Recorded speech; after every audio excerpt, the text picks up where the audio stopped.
9 Hey. on this cold Cold. Thursday morning. It is cold. It is cold. Contrary to what J9 was thinking when she came out, Yep. it's cold And I have outside. on open toe shoes. I just remembered that. She thinks she's still in Miami. I think she's. I I have think she's. open toe shoes on. She still thinks she's in Miami. Oh my But you know something? Once that brick hits, I think you'll get a cruel reminder that you are in New England. She's a mess. breaking over here. everything. She's a mess over here. She didn't come in the right proper attire with clothing, and she's just everything's just. And all I had over a the good place. night's sleep. Well, that's good. I think that's why I slept too much. That's good. That's My always body good. doesn't know how to react. That is always good when you get sleep. Something know that how I to react. struggle with these days. I don't know. It seems like the older I get, the less sleep that I get. Is it know. uncomfortable?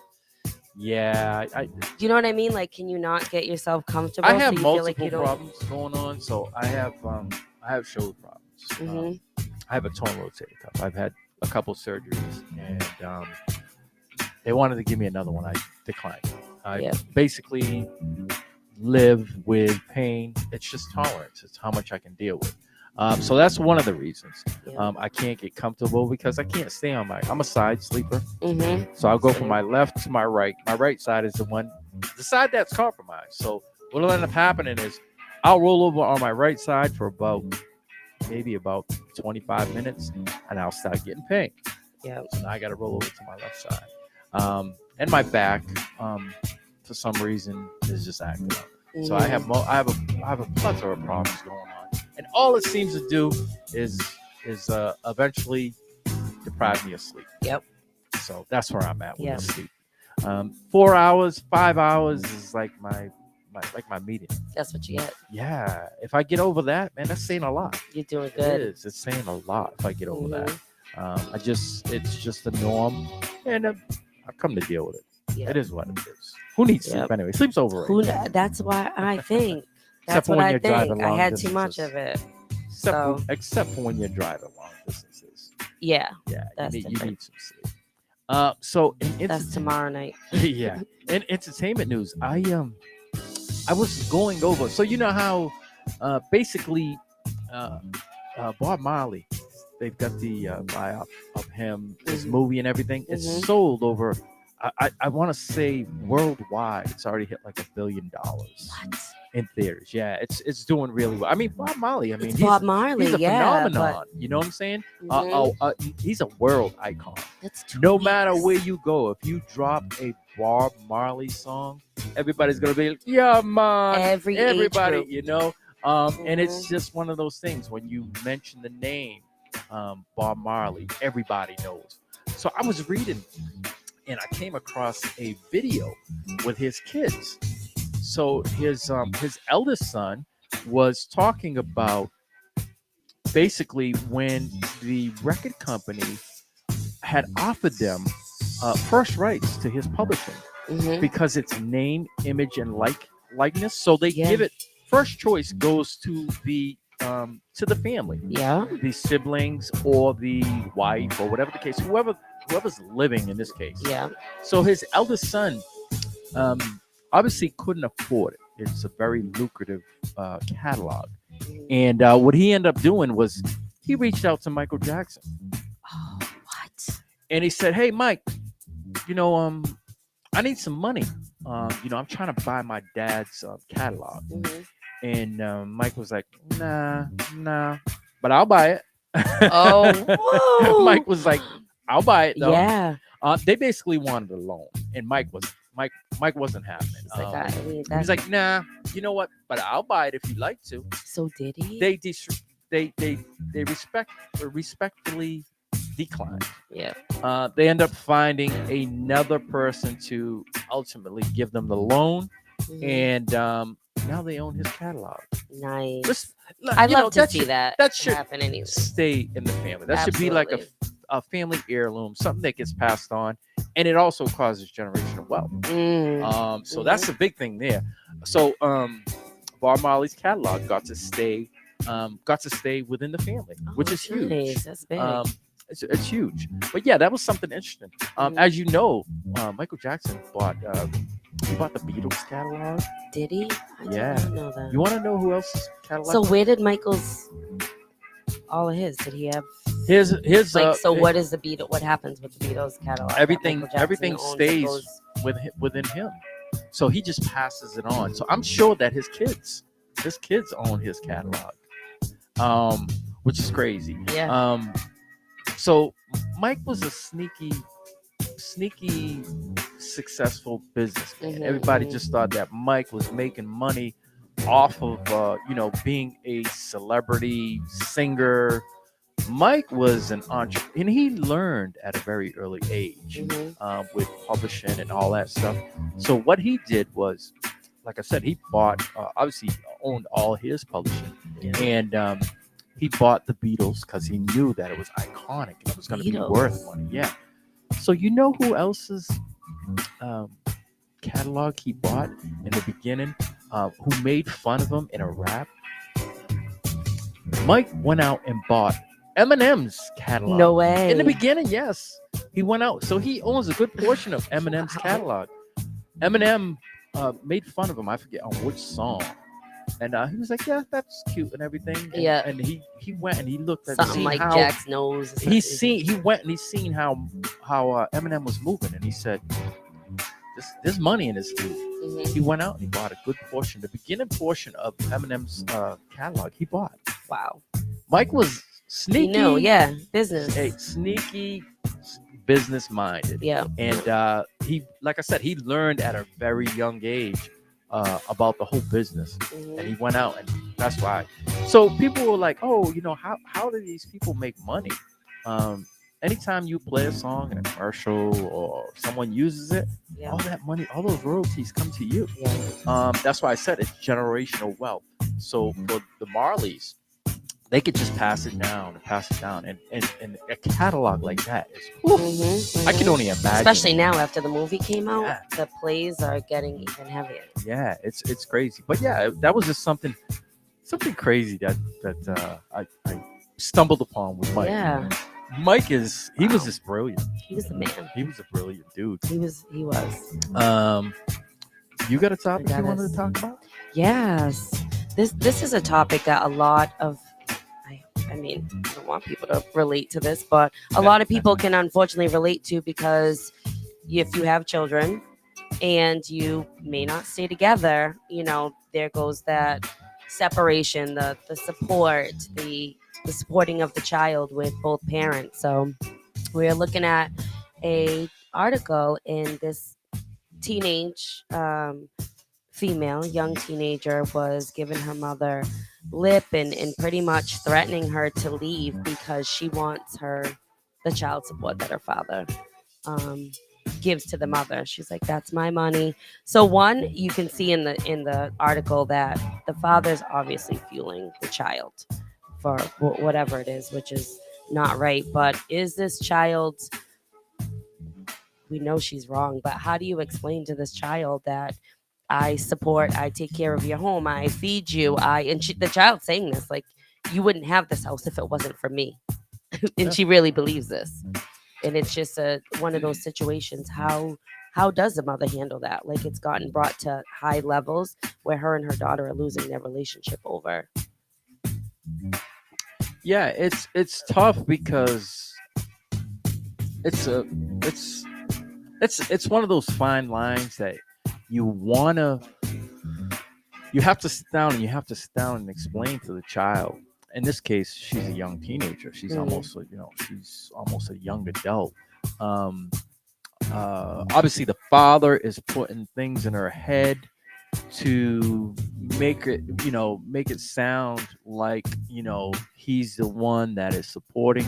But ultimately, obviously the mother is doing stuff, and the mother is probably making a living. I hope is making a living and just not living off the support. There are some women who do that. Oh, nails done, hair done, everything did. There are a lot of women who go out there and child support turns into mommy support.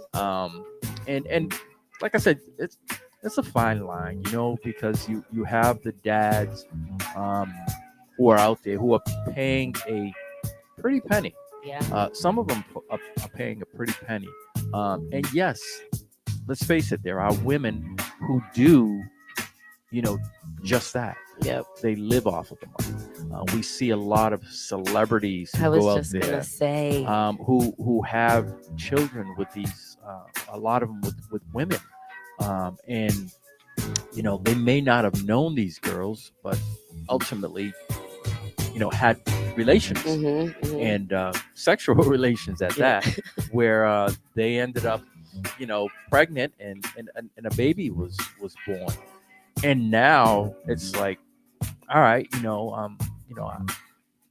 the male may have been like, no, I don't want the child, but the girl's like, nah, this is my ticket. This is my golden ticket. Golden ticket. Where I don't have to. Let's face it. I mean, some of these women are getting, $60,000-$70,000 a month. Yep.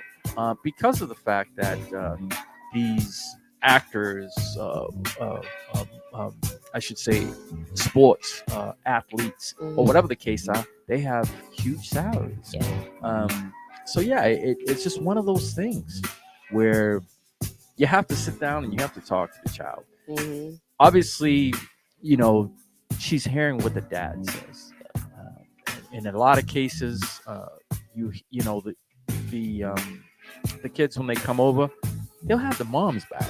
You know what I'm saying? They'll have the moms back. But in this case, the child has the dad's back. The dad must be saying stuff around her to the point where, like, listen, I pay for the house, I pay this, I pay that. And the child is just taking it back, and she's going back and basically regurgitating it to her mom. But it's a fine line. It's one of those things that obviously the relationship between the parents isn't stable. Yes. Because if he's that should have nothing to do with the child, first and foremost. That's not a child conversation. That's a conversation that you have with the mother, and you let it be known, or whatever the case may be. I don't know. Maybe the father is, maybe he's too cool. Yeah. Because that's the only way. If you're angry that you have to pay support and you don't understand, if you lived with someone, or if you're just living life, period, you know that it costs money to support. So whether it's driving that child back and forth to school every day, child support is only a portion, except for some of these big amounts. It could be you could have a lifestyle off of it, but for the most part, in these parts, I don't feel like it's that heavy that they actually have to support their child in some way. It's one of those things.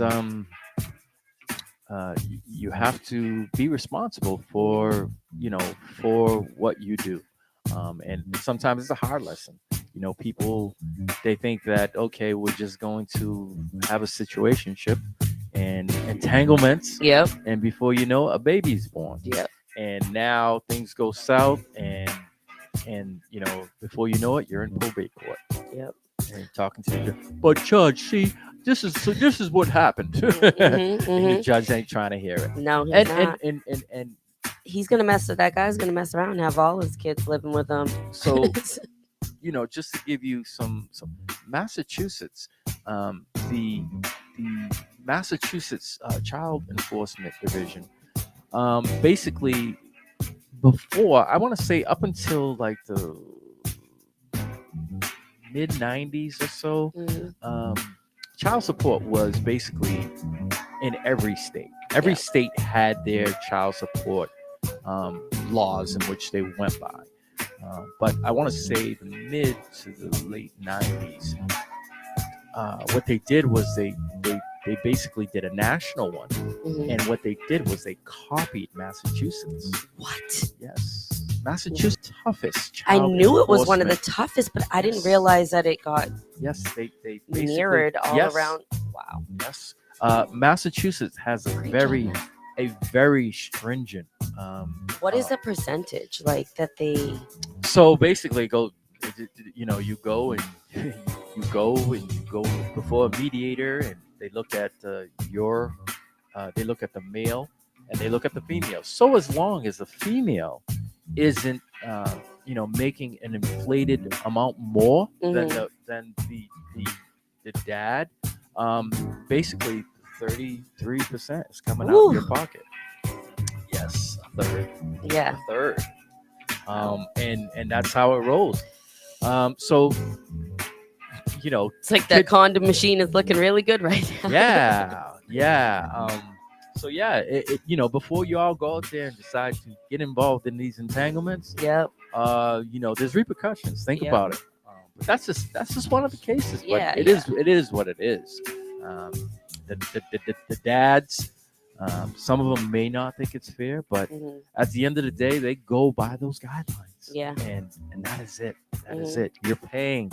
You're paying. You can kick, fight, scream. Yep. Bottom line is you're gonna pay. Yeah. And you're gonna pay to either that will. kid is 18 or that kid is graduated from post secondary schooling. Yeah. And that's how it works. But yeah, I think that in that particular situation, the parents need to not talk around the child. That's not a conversation that you would typically have with a kid. No. Like, my salary is paying for your house. And it definitely led up to something like there has to be other issues because no child is just coming out of their mouth like that. She probably has been complaining or talking to the mother, maybe witnessed the mother get disrespected previously because maybe she wants a new pair of J's. Maybe, right? Are they coming out with them? Well, but my dad, that's what she throws. My dad pays for everything here. You should have extra funds. Yeah. I need to, just saying, kids are very crafty in that way. They are. Kids today are different. They're different. They are different. They're different. They walk up, when you think about when you're saying the Jordans, right? Think of how much a child is worth just walking around with what they have. You got the iPhone or the Android, the EarPods, the Apple Watch, the new Jordans, the $24 pair of socks. Some kids are walking around probably like $3K fresh. Easy. $3K easy. Fresh, man. Easy. It's and they want more. Yeah. The name brand things, I mean, you look at it, right? The name brand things that you go out. Let's just talk about just like an essential sweatshirt. Right? $150. Yeah. You know what I'm saying? That's bananas. Yes. I know times get crazy, but you're talking about a sweatshirt, like back in the, say 10 years ago, whenever with the North Faces, like having the fleece or something, but that was a jacket still. Yeah. So it's like, okay, they're wearing it over something but this is a sweatshirt. You still need the North Face over this. Yeah. Times are crazy because like I said, on any given kid, you just hit the nail on the head. If you go and they've got an Apple phone with an Apple Watch with the pods to go with it, you're talking that's $2,000 right there. That's $2,000. Yes, don't forget about the case, the OtterBox, and then I mean, where did you? Because when I was young, I know I look back at pictures. I looked good. I had some nice pictures, and we were right at Bradley's. We were right at like the local, what else? Ann and Hope. Yeah. So okay. I obviously was in a different era. Silversteins. So Silversteins was one of. I mean, that was. But that was a little upgrade. That was during Silversteins was like a Saturdays or Sundays. Best. Yes. But in order to stay fresh, you wanted to go there. But yeah, so. My parents, they didn't have the greatest of jobs, but when I wanted something, they made sure that I had it. Yes. Same, but did you want all the time? No, there'd be a certain thing, and I'd have to talk myself up to asking for that cross color jacket. Yeah, there's a difference. A shirt. There's a difference. You know why? Because of blame it on social media. Yeah. You know what I'm saying? You got these kids walking around and let me rate your fresh. You know what I'm saying? And they're like, how much for the sneakers? How much for the pants? And they go from the bottom to the top. Yeah. And kids see this and they want to emulate it. And social media is just it's done so much in the way of shaping the way kids are. Yeah. And this is it. they have to see the celebrities out there who rent their outfits a lot of the times. Who they are renting their outfits, a lot their of times jackets, given to them. Yeah, it'll be given or rented. Yeah. For these award shows and stuff. But yeah, it's totally different. The kids today, they're on a different level. That's all I'm gonna say. Yeah, different generation. different we got level. Up there. Yes, you're right. Time on deck is now 9:30. Roughly in about an hour, we're gonna have a special guest on. Tell them who we're gonna have.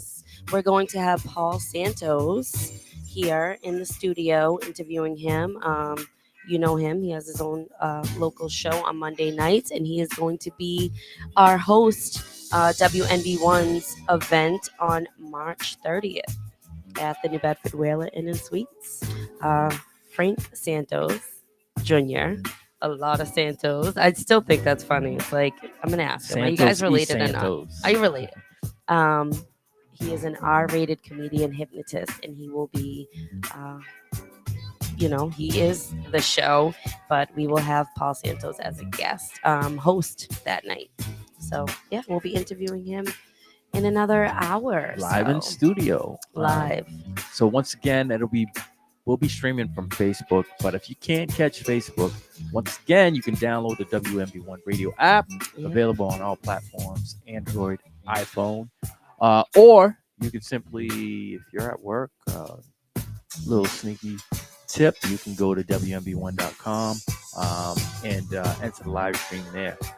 Or you can, like I said, watch it on social media, Facebook right here. Yep, right here. All right. So that's what we get on tap. Right now, we're going to get back to more of the music and do what we do best. Tell them. Wake you up. Come on, let's go. Wake up.